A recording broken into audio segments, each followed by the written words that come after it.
Here's a magic trick. Create a character who's clearly insane. Make him burn people with chemicals. Make him punch himself in the face. Make him start a cult. Make him turn skyscrapers into smoke signals. Then, give him perfect abs. Watch what happens. 1999, the death rattle of a century choking on its own excess.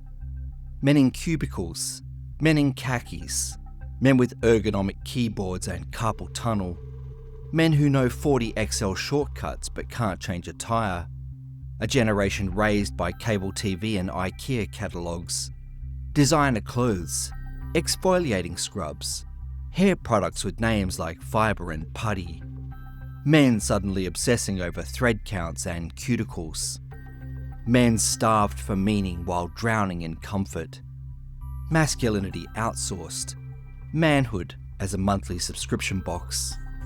No Nazis to punch, no bread lines to stand in, no moon to reach. Just Monday morning meetings and Friday happy hours at Chili's.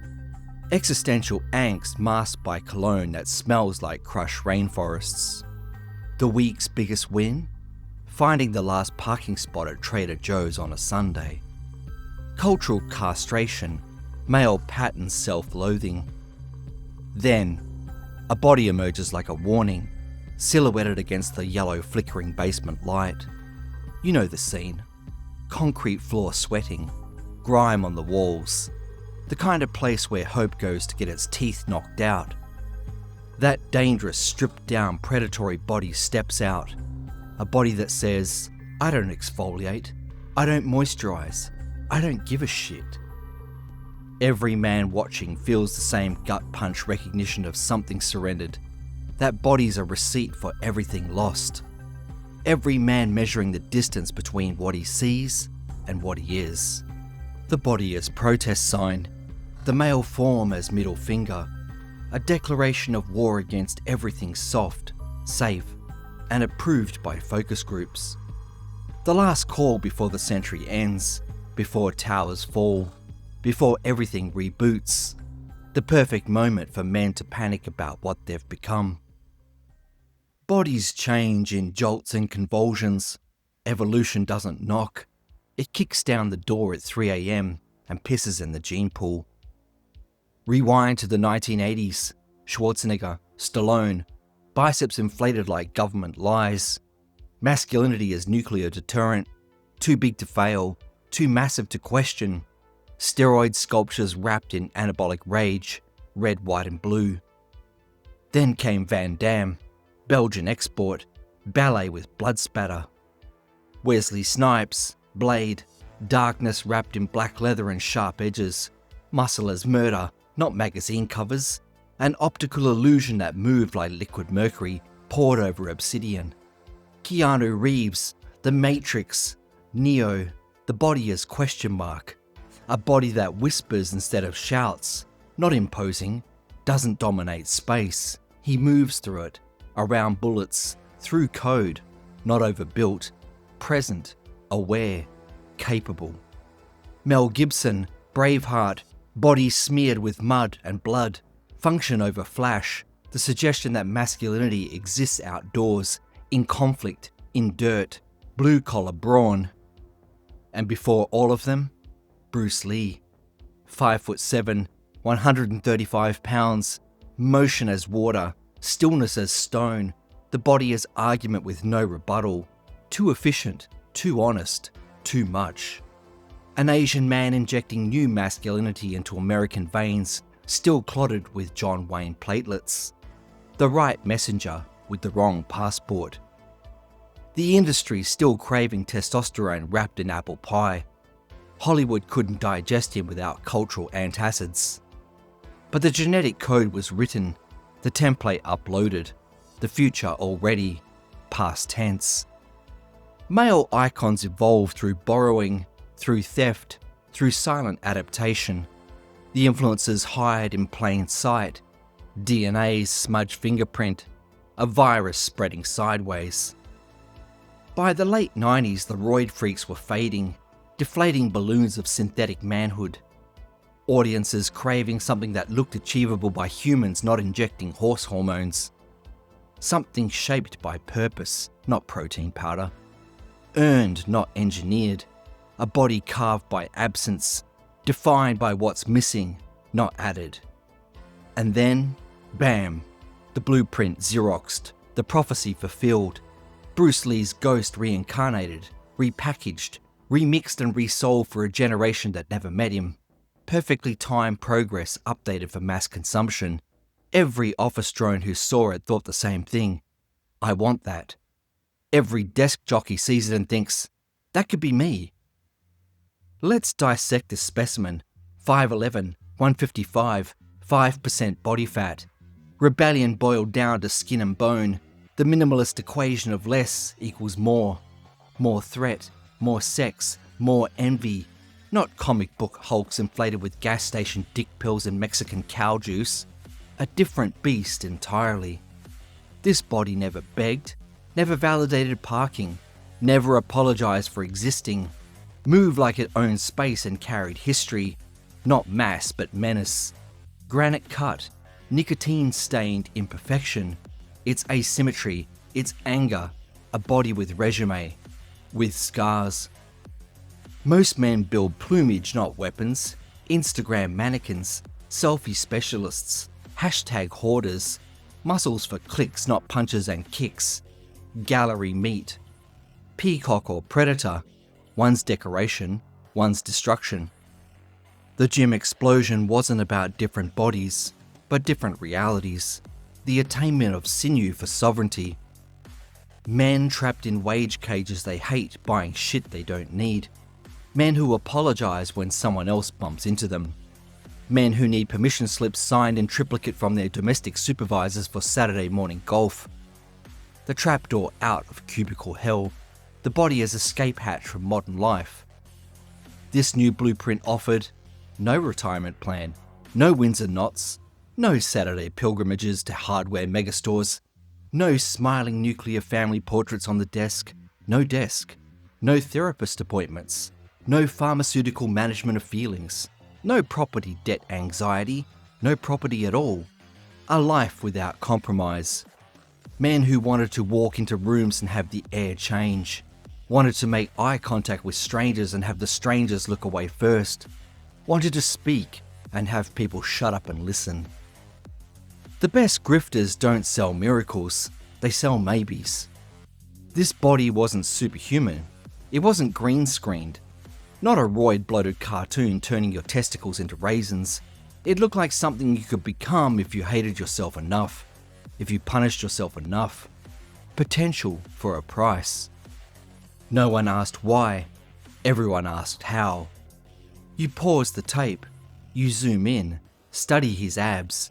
Within days the internet hemorrhages. Search terms spike, forum posts, headlines, variations of insane guy's workout routine. Psychologists call this missing the fucking point. Satire dies the moment it becomes attractive. Insanity becomes desirable shirtless under decent lighting. The message twists into the monster it mocked. A message about rejecting physical ideals becomes the most pursued physical ideal of a generation. The snake eats its own tail, chokes, dies, gets a six-pack in the process. You've seen this loop before. It's clockwork.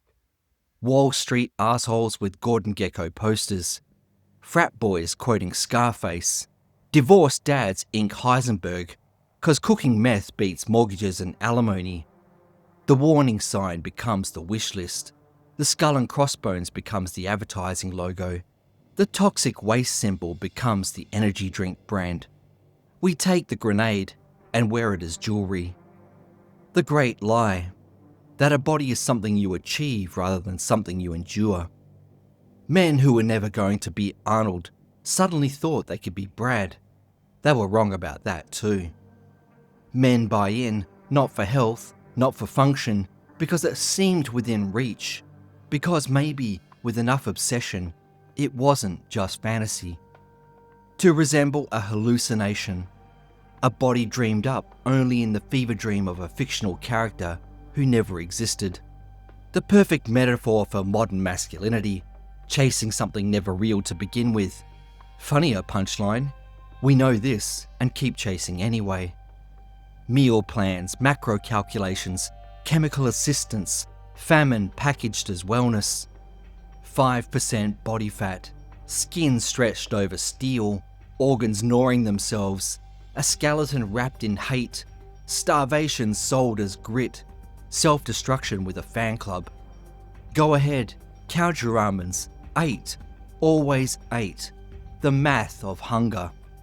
At 5% body fat, your brain's a hostage devouring itself. Your thoughts orbit around food. Your balls quit. Your dick becomes decorative. You shiver in summer heat. The body type that says, I break myself better than you ever could. The character preaching total annihilation, not six-pack stomachs. Complete surrender to chaos. The death of who you think you are. Not a better you, no you at all. Picture the perfect untethered man. No skincare routine, no tracking macros on MyFitnessPal, no posting before and after photos with fortune cookie captions. He's a lit fuse laughing at the entire concept of self-improvement. In his world, your gym membership's just another way to lie to yourself about control. Your meal plan's denial. Your selfies? Narcissism with a timestamp. He offered freedom from your reflection, an antidote to treadmill purgatory. But you're still posing, still tweaking filters, still staring at yourself in gym mirrors, still flexing in bathroom selfies, still wondering why your abs don't look like his.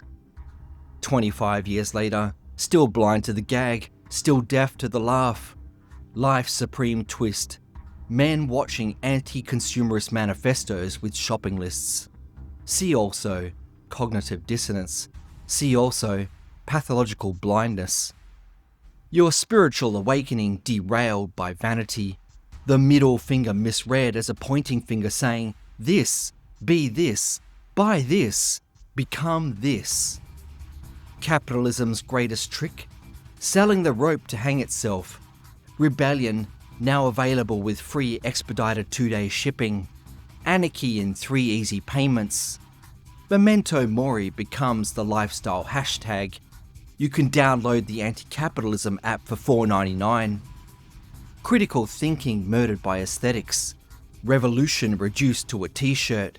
Our spiritual war repackaged as fitness goals. We're walking lab rats of predictable psychology, pressing our own shock buttons. A character screams identity's a prison, your body's just meat. Stop caring what others think. Self-improvement's masturbation. The very next day, you're doing crunches on your bedroom floor. Men packed into gyms lifting to match a ghost who hated lifting. Loony bin logic. We don't want to destroy identity. We want to upgrade to the premium package. Thinking we're Tyler when we're not even the narrator. We're the space monkeys. Obedient puppets following orders disguised as rebellion. Fanboys in tank tops thinking they're ditching the system with its playbook in hand. The trap works because the mirror shows what we already want. The animal doesn't enter the cage because it's stupid. It enters because there's food inside. The cage offers something it desperately wants. Men don't idolize a toxic character because they misunderstand. They idolize him because they understand perfectly. Because they see themselves, not as they are, but as they wish they could be. Consequence-free, responsibility-free, carefree, a better cage with abs. The joke's still laughing, the punchline never stops punching. You wanted freedom from the machine? You volunteered to become the gears. Given the choice to wake up, we hit snooze and dream of vascularity. Given a mirror that shows the truth, we only check our serratus. The men who watched that movie and immediately bought dumbbells weren't missing the point. They were making it, completing the circuit, validating the hypothesis. A generation of men learning how to pray, on their backs, doing crunches. You'll never have that body, but you'll exhaust your life chasing it. And somewhere in the chase, somewhere between the protein shakes and the self-loathing, you might find something else. Your own shadow, your own ghost, your own hallucination, yourself. You're not your job, you're not your car, you're not your fucking khakis. But those abs, you'd still kill for them.